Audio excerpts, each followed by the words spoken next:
തിരുവചനം തിരുവചനം. ഈശോ മിശിഹായ്ക്ക് സ്തുതിയായിരിക്കട്ടെ.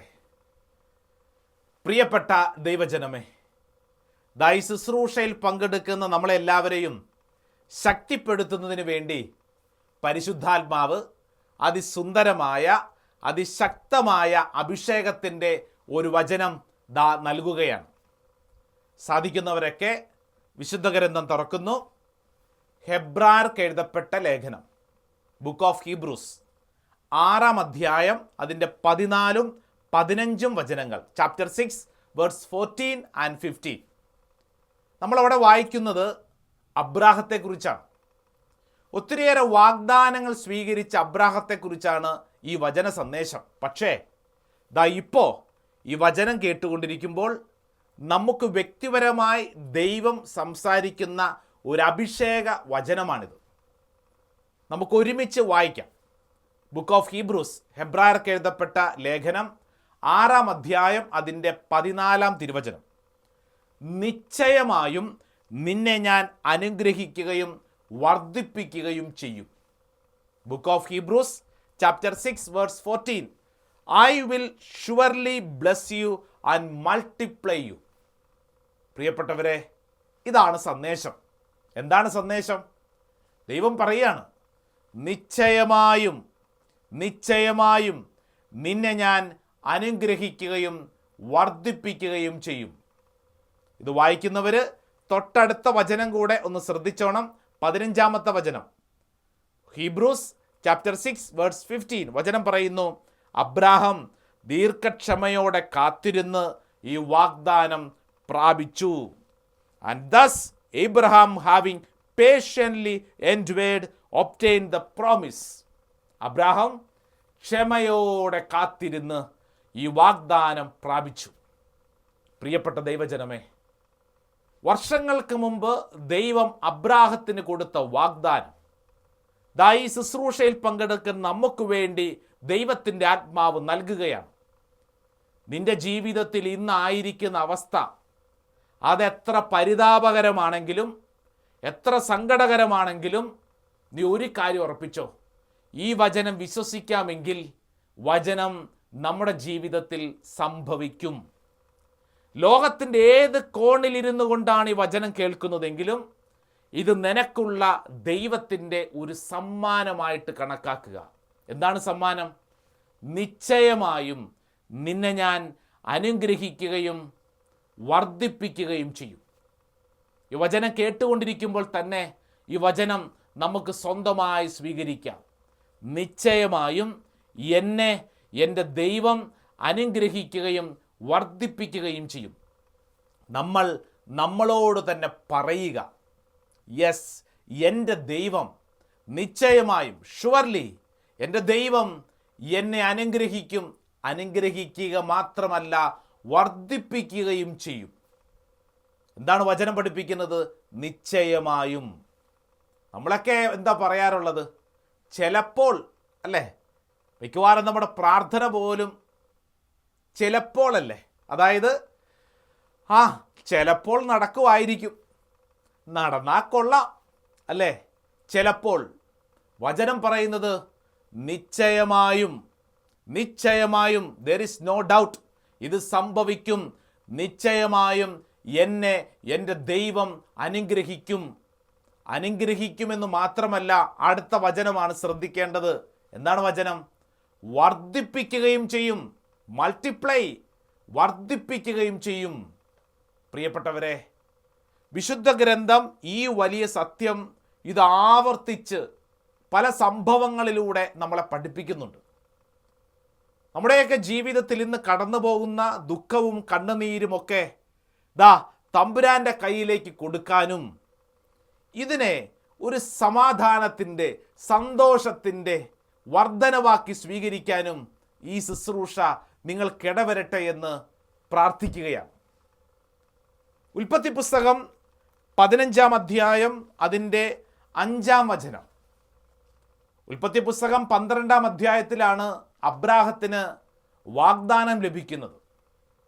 15-ാം അധ്യായത്തിലേക്ക് എത്തുമ്പോൾ നമ്മൾ കാണുന്നത് അസ്വസ്ഥനാകുന്ന അബ്രാഹത്തെയാണ്. ഇതെങ്ങനെയാണ് സംഭവിക്കുന്നതെന്ന് ഒരു പിടിയുമില്ലാതെ അസ്വസ്ഥപ്പെടുന്ന അബ്രാഹം.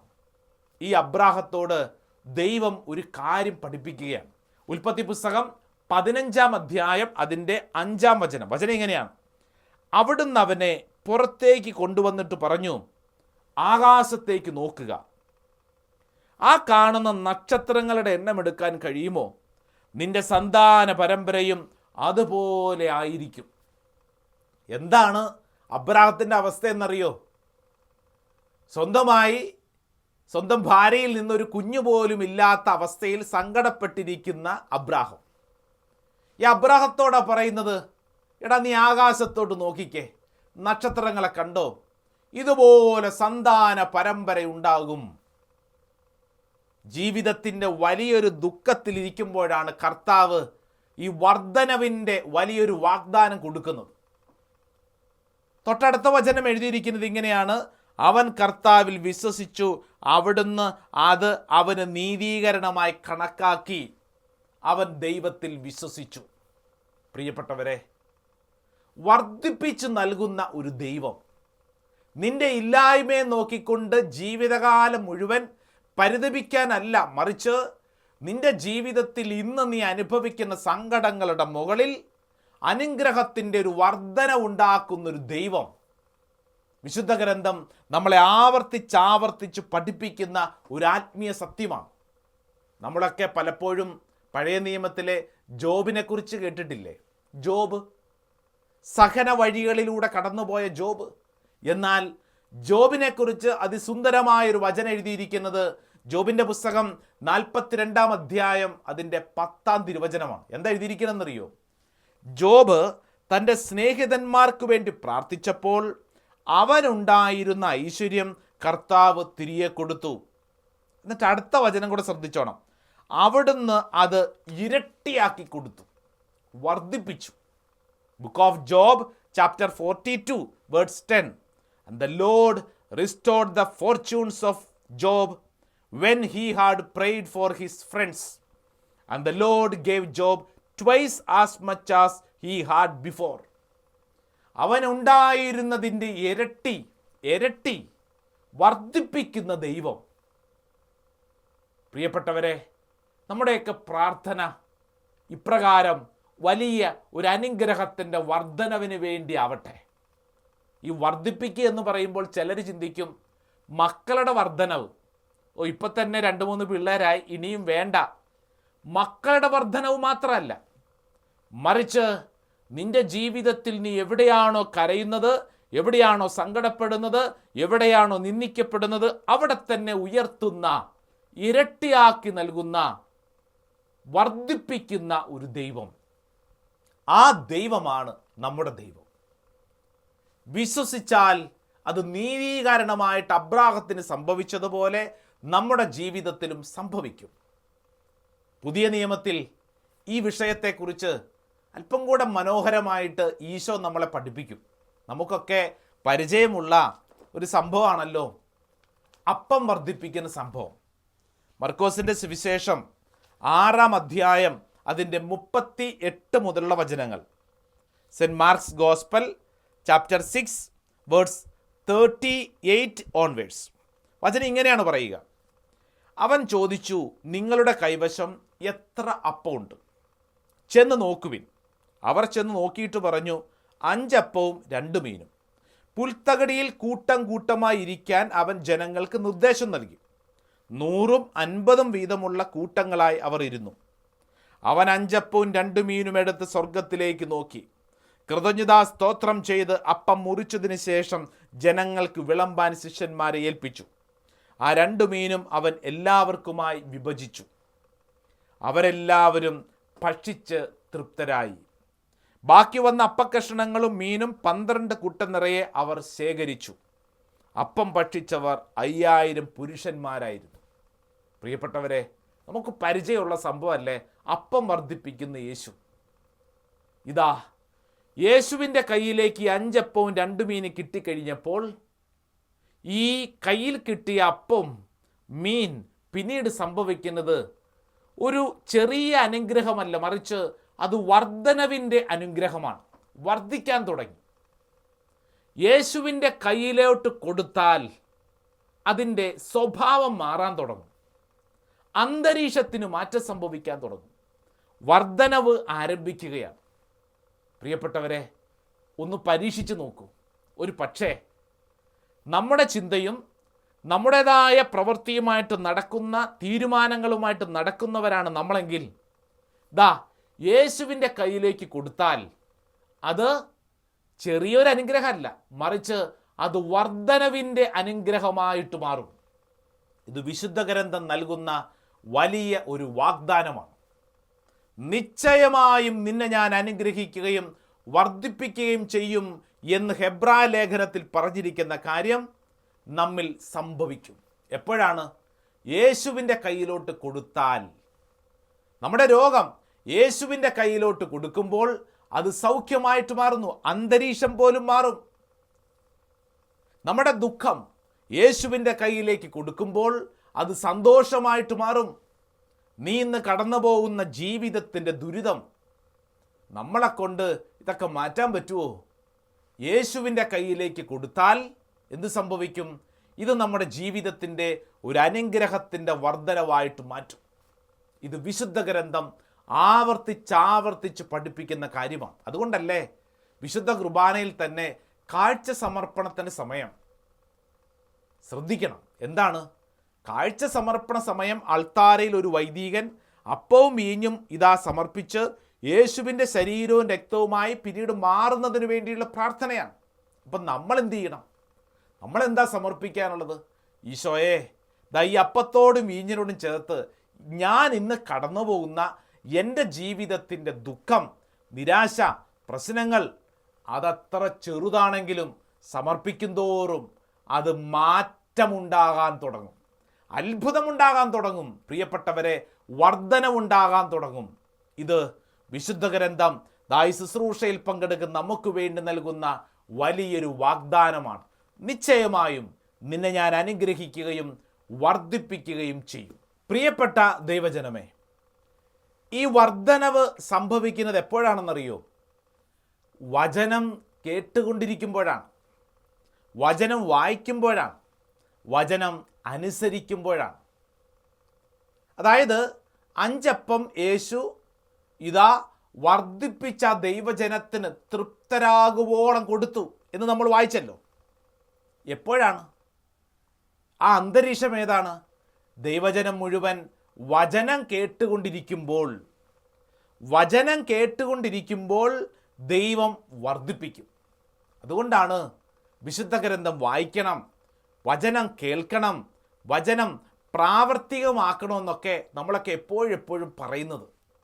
വചനം കേട്ടുകൊണ്ടിരിക്കെ തന്നെ ലൂക്കാസ് വിശേഷം 4-ാം അധ്യായം യേശു തൻ്റെ ജീവിതത്തിൻ്റെ മുമ്പോട്ടുള്ള കാര്യങ്ങൾ, നയപ്രഖ്യാപന പ്രസംഗം, ലൂക്കാസ് വിശേഷം 4-ാം അധ്യായം 16 മുതലുള്ള വചനത്തിൽ നമ്മൾ യേശുവിൻ്റെ നയപ്രഖ്യാപനം, ഞാൻ ഈ ഭൂമിയിൽ വന്നിരിക്കുന്നത് ഇന്ന കാര്യങ്ങൾ ചെയ്യാനാണ്. കൃത്യമായിട്ട് യേശു പറയുന്നുണ്ട്. ലൂക്കാസ് വിശേഷം 4-ാം അധ്യായത്തിൽ ഈശോ പറഞ്ഞു വെക്കുകയാണ്, കർത്താവിൻ്റെ ആത്മാവ് എൻ്റെ മേലുണ്ട്, ദരിദ്രരെ സുവിശേഷം അറിയിക്കാൻ അവിടുന്ന് തന്നെ അഭിഷേകം ചെയ്തിരിക്കുന്നു, ബന്ധിതർക്ക് മോചനവും അന്ധർക്ക് കാഴ്ചയും അടിച്ചമർത്തപ്പെട്ടവർക്ക് സ്വാതന്ത്ര്യവും. ഇതെല്ലാം പറഞ്ഞിട്ട് പിന്നീടുള്ള വചനം ഇങ്ങനെയാണ്, അവൻ അവരോട് പറയാൻ തുടങ്ങി. Chapter 4 verse 21, saint Luke's gospel. അവൻ അവരോട് പറയാൻ തുടങ്ങി, നിങ്ങൾ കേട്ടിരിക്കെ തന്നെ ഇന്ന് ഈ തിരുവെഴുത്ത് നിറവേറിയിരിക്കുന്നു. നിങ്ങൾ കേട്ടിരിക്കെ തന്നെ, ഈ വചനം കേട്ടുകൊണ്ടിരിക്കുമ്പോൾ തന്നെ അത്ഭുതകരമായ മാറ്റങ്ങൾ. അതുകൊണ്ടല്ലേ വചനമൊക്കെ നമ്മൾ യൂട്യൂബിലും സോഷ്യൽ മീഡിയയിലും കേൾക്കാൻ താല്പര്യപ്പെടുന്നത്? എന്തുകൊണ്ടാണ്? അത് കേട്ടുകൊണ്ടിരിക്കുമ്പോൾ തന്നെ, വചനം കേട്ടുകൊണ്ടിരിക്കുമ്പോൾ തന്നെ. ഒരുപക്ഷെ എന്നെ കേൾക്കുന്ന അനേകർക്ക് ഈ വിഷയത്തിൽ ഒത്തിരി സാക്ഷ്യം പറയാനുണ്ടാവും. അച്ഛാ, വചനം കേട്ടുകൊണ്ടിരുന്നപ്പോൾ, വചനം വായിച്ചപ്പോൾ, വചനം അനുസരിക്കാൻ തുടങ്ങിയപ്പോൾ അത്ഭുതകരമായ മാറ്റങ്ങൾ, വർധനവിൻ്റെ മാറ്റങ്ങൾ. ധ്യാനത്തിന് വന്ന ഒരു കുടുംബനാഥൻ ഈ കുടുംബത്തിൻ്റെ കുടുംബനാഥൻ എന്നോട് വന്നിട്ട് പറഞ്ഞു, അച്ഛാ ഞങ്ങളുടെ കുടുംബത്തിൽ ഇന്ന പ്രശ്നങ്ങളൊക്കെ ഉണ്ട്. അപ്പോൾ ഇവരുടെ സ്വന്തം സഹോദരനോട് വലിയൊരു പ്രോപ്പർട്ടി കേസുണ്ട്. അപ്പോൾ ഞാൻ ഇദ്ദേഹത്തോട് പറഞ്ഞു, നിങ്ങളുടെ കുടുംബത്തിൻ്റെ അനുഗ്രഹത്തിൻ്റെ ഒരു തടസ്സമാണ് ഈ സഹോദരനുള്ള പ്രോപ്പർട്ടി കേസ്. അപ്പം അതുകൊണ്ട് ക്ഷമിച്ച് നമുക്ക് പ്രാർത്ഥിക്കാം. അപ്പോൾ അദ്ദേഹം എന്നോട് പറഞ്ഞു, അച്ഛാ അച്ഛനത് പറയാൻ എളുപ്പമാണ്, പക്ഷേ ഇതത്ര എളുപ്പമല്ല അച്ഛാ. എന്നിട്ട് അദ്ദേഹം എന്നോട് പറഞ്ഞു, അച്ഛാ ചത്താലും ഞാൻ ക്ഷമിക്കുകയല്ല അച്ഛാ, ചത്താലും ഞാൻ ക്ഷമിക്കുകയല്ല. ഇദ്ദേഹത്തെ എനിക്കറിയാവുന്ന രൂപത്തിലും ഭാവത്തിലും ഉപദേശം കൊടുക്കാൻ തുടങ്ങി. ഉപദേശിച്ച് ഞാൻ വിഷമിച്ചെന്നല്ലാതെ അയാൾക്ക് യാതൊരു മാറ്റവും ഇല്ല. അവസാനം എനിക്ക് മനസ്സിലായി ഉപദേശം കൊണ്ട് കാര്യമൊന്നുമില്ല. ഞാൻ അദ്ദേഹത്തോട് പറഞ്ഞു, സഹോദര, ധ്യാനത്തിൽ പങ്കെടുത്ത് പ്രാർത്ഥിക്കുക, വചനം പറ്റുന്നതനുസരിച്ച് വായിക്കുക, വചനം കേൾക്കുക. പ്രിയപ്പെട്ടവരെ, ധ്യാനത്തിൽ പങ്കെടുത്തുകൊണ്ടിരുന്നപ്പോൾ ദൈവത്തിൻ്റെ ആത്മാവ് വചനത്തിലൂടെ ഈ വ്യക്തിയെ സ്പർശിച്ചു. ഒരിക്കലും ക്ഷമിക്കില്ല എന്ന് പറഞ്ഞിരുന്ന ഈ വ്യക്തിയുടെ ഉള്ളിൽ മാറ്റമുണ്ടായി. ധ്യാനത്തിൻ്റെ അവസാനം സമയത്ത് തന്നെ ഇദ്ദേഹം മാനസാന്തരപ്പെടുകയും ക്ഷമിക്കാൻ തയ്യാറാവുകയും ചെയ്തു. അതുവഴി എന്നെ പഠിപ്പിച്ചൊരു കാര്യമുണ്ട്. ഒത്തിരി ഉപദേശമല്ല വേണ്ടത്, മറിച്ച് വചനമാണ് വേണ്ടത്. നമ്മുടെ അനുഭവങ്ങളും ജീവിതത്തിലെ പല കാര്യങ്ങളും പറഞ്ഞു കൊടുത്ത് ഉപദേശിച്ച് നന്നാക്കാൻ നോക്കുമ്പോൾ പലതും എതിർപ്പായിട്ട് മാറുകയാണ്. അപ്പോൾ എന്താ ചെയ്യാൻ പറ്റുന്നത്? വചനം കൊടുത്തു കഴിഞ്ഞാൽ വചനത്തിൽ അത്ഭുതം കാത്തിരിപ്പുണ്ട്. വർധനവിൻ്റെ അത്ഭുതങ്ങൾ, നിസാരപ്പെട്ടതല്ല, വർധനവിൻ്റെ അത്ഭുതങ്ങൾ, വർധനവ്. പ്രിയപ്പെട്ടവരെ, നമ്മുടെയൊക്കെ ജീവിതത്തിൽ ഈ വലിയ വർധനവ് സ്വീകരിക്കാൻ ആഗ്രഹമുണ്ടോ? എന്തു ചെയ്യണം? വചനം വായിക്കണം, വചനം നമ്മുടെ ജീവിതത്തിൽ പഠിക്കാൻ ശ്രമിക്കുക. ഒരു കുടുംബത്തിൽ മറ്റൊരു സംഭവം പറയാം. മകള് ഒരു തെറ്റായ സ്നേഹബന്ധം, മറ്റൊരു മതത്തിൽപ്പെട്ട ഒരു ചെറുപ്പക്കാരനോട് പ്രണയം. അവനെ കെട്ടുകയുള്ളൂ എന്നാണ് ഈ പെണ്ണ് പറയുന്നത്. അവനെ കെട്ടിയില്ലെങ്കിൽ ഞാൻ മറ്റൊരു കല്യാണത്തിന് തയ്യാറല്ല. അവരുടെ കുടുംബത്തിലാകെ പ്രതിസന്ധിയാണ്. നല്ലൊരു ക്രിസ്തീയ കുടുംബമാണ്, എന്തു ചെയ്യും? ആകെ പ്രതിസന്ധി. അമ്മ നേഴ്സാണ്. അപ്പോൾ ഈ പെൺകുട്ടി നാട്ടിലാണ് താമസിക്കുന്നത്, അവിടെ ഒരു IT കമ്പനി ജോലി ചെയ്യുകയാണ്. അപ്പോൾ ഇവർ പ്രാർത്ഥിച്ചു, ഇനി എന്തു ചെയ്യും? മകൾ ഒറ്റയ്ക്ക് ദൂരത്താണ്, ഈ കുടുംബം മുഴുവൻ ഡൽഹിയിലാണ്. ഇവരാകെപ്പാടെ സങ്കടത്തിലാണ്. അവസാനം ഇവർ പ്രാർത്ഥിച്ചിട്ടൊരു തീരുമാനമെടുത്തു. അമ്മ തൽക്കാലത്തേക്ക് ജോലിയിൽ നിന്ന് ലീവ് എടുത്തിട്ട് മകളുടെ കൂടെ പോയി താമസിക്കുക, എന്നിട്ട് മകൾക്ക് വേണ്ടി പ്രാർത്ഥിക്കുക. കുറച്ച് ദിവസങ്ങൾക്ക് ശേഷം ഞാൻ ഈ അമ്മയോട് സംസാരിച്ചു. എങ്ങനെയുണ്ട് മകളുടെ അടുത്ത് എന്നിട്ട്?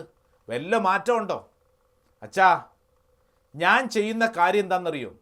ഞാൻ ഈ വീട്ടിലിരുന്ന് അച്ഛാ ബൈബിൾ വായിക്കുകയാണ്. അച്ഛാ, ഞാൻ അവളോട് വലിയ ഉപദേശമൊന്നുമില്ല, മറിച്ച് ഞാനിതാ ഈ വീട്ടിലിരുന്ന് വചനം വായിക്കുകയാണ്.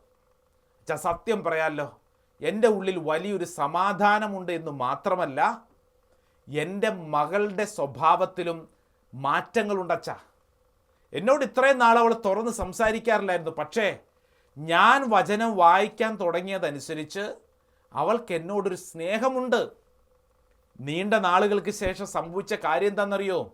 ഈ മകൾക്ക് ആ വ്യക്തിയോടുണ്ടായിരുന്ന സ്നേഹം അത് മുറിയപ്പെടുകയും, ആരും ഇടപെട്ടില്ല, അത് അവർ തമ്മിൽ തന്നെ മുറിയപ്പെടുകയും, ഇവരുടെ കുടുംബത്തിലേക്ക് മകൾ ഇതാ ഒരു ധൂർത്ത പുത്രിയെ പോലെ തിരിച്ചു വന്നിരിക്കുകയാണ്. ഇതിനെക്കുറിച്ച് ഞാൻ പറയുമ്പോൾ ഈ അമ്മ പറഞ്ഞൊരു കാര്യമുണ്ട്. അച്ഛാ, ഞാനൊരു നേഴ്സാണ്, 24 മണിക്കൂറും വീട്ടിലെയും ആശുപത്രിയിലെയും കാര്യങ്ങൾ മാത്രമായിരുന്നു എൻ്റെ ശ്രദ്ധ. എന്നാൽ ഈ മകളുടെ ഒരു പ്രശ്നം വന്നതോടുകൂടി അച്ഛാ ബൈബിൾ വായിക്കാൻ എനിക്ക് കൃപ കർത്താവ് തന്നു. എൻ്റെ സ്വഭാവം തൊട്ടതിനും പിടിച്ചതിനും ചീത്ത പറയുന്നൊരു സ്വഭാവം ഉണ്ടായിരുന്നു. പക്ഷേ ഈ മകളുടെ ഒരു വിഷയം വന്നതോടുകൂടി, വചനം വായിക്കാൻ തുടങ്ങിയതോടുകൂടി എൻ്റെ സ്വഭാവത്തിൽ മാറ്റങ്ങളുണ്ട്. മകളുടെ സ്വഭാവത്തിൻ്റെ മാറ്റത്തിന് വേണ്ടി പ്രാർത്ഥിച്ചു തുടങ്ങിയ അമ്മ പറയാണ്, എൻ്റെ സ്വഭാവത്തിന് മാറ്റങ്ങളുണ്ട്.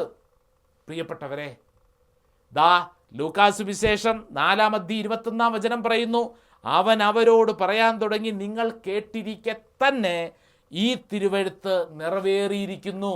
കേട്ടിരിക്കെ തന്നെ. വലിയൊരു സാമ്പത്തിക പ്രതിസന്ധിയിൽ വന്ന ഒരു കുടുംബനാഥൻ എന്നോട് പറഞ്ഞു, അച്ഛാ, ഇനി എൻ്റെ മുമ്പിൽ ആത്മഹത്യ മാത്രമേ വഴിയുള്ളൂ. അതുപോലത്തെ പ്രശ്നങ്ങളാണ്. അപ്പം ഇദ്ദേഹത്തിൻ്റെ പ്രശ്നം കേൾക്കാൻ തുടങ്ങിയിട്ട് തന്നെ തീരുന്നില്ല, അതിനു മാത്രം പ്രശ്നങ്ങളാണ്. പ്രശ്നം പറഞ്ഞു തുടങ്ങിയൊരു പകുതി ആയപ്പോൾ ഞാൻ ഇദ്ദേഹത്തോട് പറഞ്ഞു, ചേട്ടൻ്റെ പ്രശ്നങ്ങൾ മുഴുവൻ കേൾക്കാനുള്ള ശേഷി എനിക്കില്ല, കാരണം മണിക്കൂറുകൾ പറഞ്ഞിട്ടും തീരുന്നില്ല. അപ്പം അതുകൊണ്ട് നമുക്കൊരു കാര്യം ചെയ്യാം. നമ്മുടെ ധ്യാന കേന്ദ്രത്തിൽ നിത്യാരാധന പ്രാർത്ഥനാ സ്ഥലത്തേക്ക് ഇദ്ദേഹത്തെ ഞാൻ കൊണ്ടുചെന്നു. എന്നിട്ട് ഞാൻ അദ്ദേഹത്തിന് അവിടുന്ന് ഒരു ബൈബിളും ഒരു നോട്ട് ബുക്കും ഒരു പേനായും കൊടുത്തു. എന്നിട്ട് പറഞ്ഞു, ചേട്ടൻ ഇത്രയും നേരം പറഞ്ഞുകൊണ്ടിരുന്നത് പ്രശ്നത്തെക്കുറിച്ചാണ്. ഇത് എത്ര മണിക്കൂർ പറഞ്ഞാലും തീരാ സാധ്യതയില്ല, കാരണം അതിന് മാത്രമുണ്ട്. നമുക്കൊരു കാര്യം ചെയ്യാം. ബൈബിള് തുറന്ന് സങ്കീർത്തന പുസ്തകം 150 അധ്യായങ്ങളുണ്ട്. ചേട്ടൻ്റെ കാര്യം ചെയ്യുക, ഈ 150 അധ്യായങ്ങളുള്ള സങ്കീർത്തനം സാവധാനം 1 അധ്യായം മുതൽ വായിക്കുക, സാവധാനം വായിക്കുക. വായിച്ചു പോകുന്നതനുസരിച്ച് ചേട്ടൻ്റെ ഉള്ളിൽ ചില കാര്യങ്ങൾ തോന്നും. അതോടൊപ്പം ഈ ചില വചനങ്ങൾ ഇഷ്ടപ്പെടും, ചില വചനങ്ങൾ നമ്മളെ ആകർഷിക്കും, കൊളുത്തിപ്പിടിക്കും. ചേട്ടൻ ആ വചനങ്ങൾ ഈ നോട്ട് ബുക്കിലേക്ക് എഴുതണം. സാവധാനം, സമയമെടുത്തോളൂ, ദിവസങ്ങൾ എത്ര എടുത്താലും കുഴപ്പമില്ല, സാവധാനം. പ്രിയപ്പെട്ടവരെ, 1.5 ആഴ്ച എടുത്തിട്ടാണ് ആ വ്യക്തി 150 അധ്യായങ്ങളുള്ള സങ്കീർത്തന പുസ്തകം വായിച്ചും എഴുതിയും തീർത്തത്. എൻ്റെ അടുക്കൽ ഈ നോട്ട് ബുക്ക് കൊണ്ടുവന്നിട്ട് പറഞ്ഞു, അച്ഛാ, 1-ാം ദിവസം മുതൽ ഇത് വായിക്കുകയും ഞാൻ വചനം എനിക്കിഷ്ടപ്പെട്ട് ഇത് എഴുതുകയും ചെയ്തു തുടങ്ങിയപ്പോൾ മുതൽ എനിക്കച്ഛാ നല്ല ഉറക്കം കിട്ടി. എനിക്ക് ഉറക്കമില്ലായിരുന്നു, അസ്വസ്ഥനായിരുന്നു, ആത്മഹത്യ ചിന്ത. എന്നാൽ ഓരോ ദിവസവും ഞാൻ ഓരോ വചനത്തിലൂടെ കടന്നു പോയപ്പോൾ എനിക്ക് സ്വസ്ഥത, സമാധാനം, ആത്മഹത്യ പ്രവണത മാറി. ഇദ്ദേഹം ഈ നോട്ട് ബുക്ക് കൊണ്ടുവന്നിട്ട് പറഞ്ഞു, അച്ഛാ, ഈ 150 അധ്യായങ്ങളിൽ നിന്ന് എന്നെ കൊളുത്തി വലിക്കുന്നത് പോലെ എന്നെ വല്ലാതെ ആകർഷിച്ച അനേക വചനങ്ങളുണ്ട് അച്ഛാ, അതെല്ലാം ഞാൻ എഴുതിയിട്ടുണ്ട്. ഞാൻ പറഞ്ഞു, ഇതാണ് ചേട്ടനുള്ള എൻ്റെ സമ്മാനം. ഈ ബുക്ക് കയ്യിലിരിക്കട്ടെ, ചേട്ടൻ ധൈര്യമായിട്ട് വീട്ടിലോട്ട് പോകും. പ്രിയപ്പെട്ടവരെ, ആ മനുഷ്യന് ആ വചനങ്ങൾ പഠിക്കാൻ തുടങ്ങി, പ്രാർത്ഥിക്കാൻ തുടങ്ങി. സാവധാന ആ വ്യക്തിയുടെ ജീവിതത്തിൽ ദൈവിക ഇടപെടലുകൾ, വർധനവിൻ്റെ, വലിയ പ്രതിസന്ധിയിൽ കിടന്ന ആ വ്യക്തിക്ക് വർധനവിൻ്റെ, അനുഗ്രഹത്തിൻ്റെ വർധനവ് ആ വ്യക്തി അനുഭവിക്കാൻ തുടങ്ങി. പിന്നീട് കണ്ടപ്പോൾ എന്നോട് പറഞ്ഞു, അച്ഛാ, ഒന്നും പ്രശ്നങ്ങൾ അങ്ങോട്ട് മുഴുവൻ തീർന്നിട്ടില്ല, പക്ഷേ ഈ വലിയ പ്രതിസന്ധിയുടെ നടുവിൽ അച്ഛാ എനിക്കൊരു ശാന്തതയുണ്ട്. മോശ മുൾപ്പടർപ്പിലാണ് ദൈവത്തെ കണ്ടത്. ആ മരം ഇത് കത്തിപ്പോകുന്നത് പോലെ പുറത്തും തോന്നിയത്, എന്നാൽ സത്യത്തിൽ ആ മരം, ആ വൃക്ഷം അത് കത്തുന്നുണ്ടായിരുന്നില്ല എന്ന പോലെ ഈ വ്യക്തി പറയുകയാണ്, അച്ഛാ, പുറമേ നോക്കിക്കഴിഞ്ഞാൽ ഇതിങ്ങനെ കത്തിപ്പടരുന്നുണ്ട്, പക്ഷേ എൻ്റെ ഉള്ളിൽ വലിയൊരു ശാന്തതയുണ്ട്, എൻ്റെ ഉള്ളിൽ വലിയൊരു സമാധാനമുണ്ട്. പ്രിയപ്പെട്ടവരെ, വചനം കേട്ടുകൊണ്ടിരിക്കെ തന്നെ അനുഗ്രഹം പ്രാപിക്കാൻ വർധനവിനാഗ്രഹമുണ്ടോ, വചനം കേട്ടുകൊണ്ടിരിക്കെ തന്നെ ഈ അഭിഷേകം പ്രാപിക്കാം.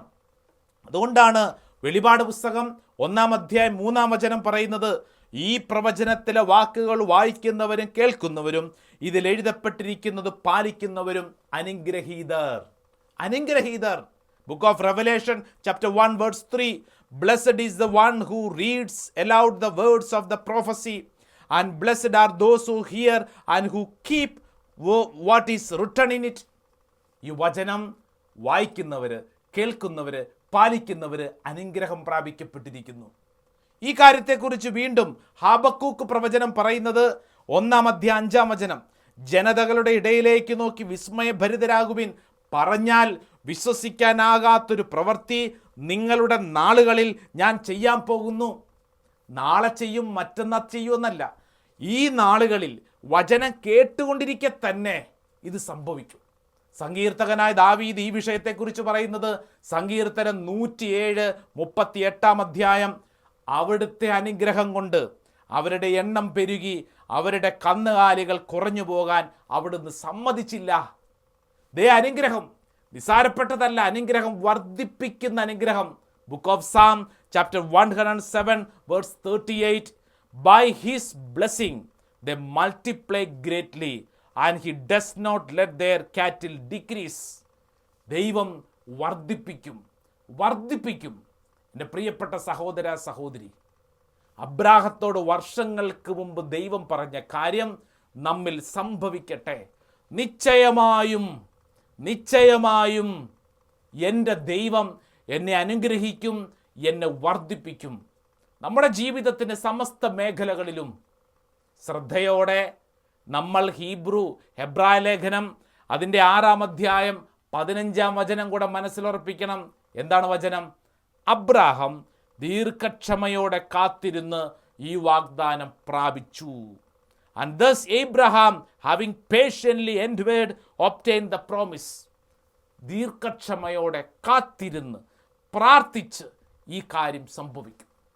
ഈ ശുശ്രൂഷയിൽ പങ്കെടുക്കുന്ന എൻ്റെ പ്രിയപ്പെട്ടവരെ, ദൈവത്തിൻ്റെ ആത്മാവ് ക്ഷണിക്കുകയാണ്.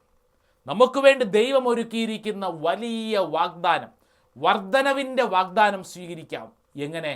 വചനം വായിച്ച് പ്രാർത്ഥിച്ച് കാത്തിരുന്ന്, ക്ഷമയോടെ കാത്തിരുന്ന് അബ്രാഹാം സ്വീകരിച്ചതുപോലെ നമുക്കും സ്വീകരിക്കാം. അതിനുള്ള കൃപ സമൃദ്ധമായിട്ട് ശുശ്രൂഷയിൽ പങ്കെടുക്കുന്നവർക്കും കുടുംബാംഗങ്ങൾക്കും നമ്മുടെയൊക്കെ പ്രിയപ്പെട്ടവർക്കും സംഭവിക്കട്ടെ എന്ന് പ്രാർത്ഥിക്കുന്നു. ആമേൻ.